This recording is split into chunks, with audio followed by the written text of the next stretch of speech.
तो आप लोग के बहुत सुंदर बहुत प्यारा सा एक सोहर गीत सुनाओ तनी। अच्छा लगी तो लाइक और कमेंट जरूर करम जा।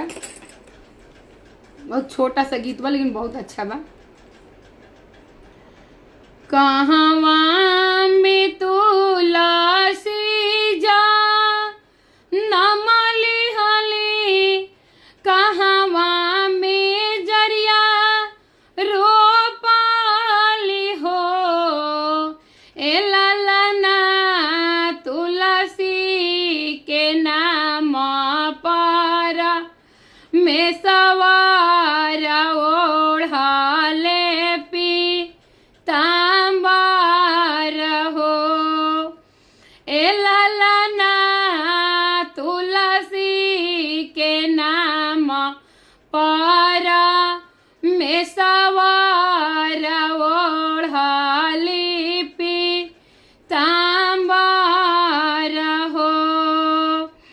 कुरखेत तुलसी जा नमली हली महल में जड़िया रोपाली हो। कुरखेत तुलसी जा नमली हली महल में जड़िया रोपाली हो।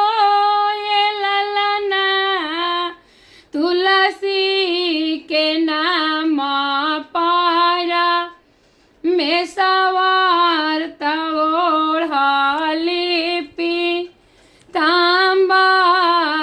हो। ए ललना तुलसी के नाम पर में सवार ओढ़ले पीताम्बर हो। तो जरूर बताइम कि हमारी सोहर गीत कैसन लागल हो।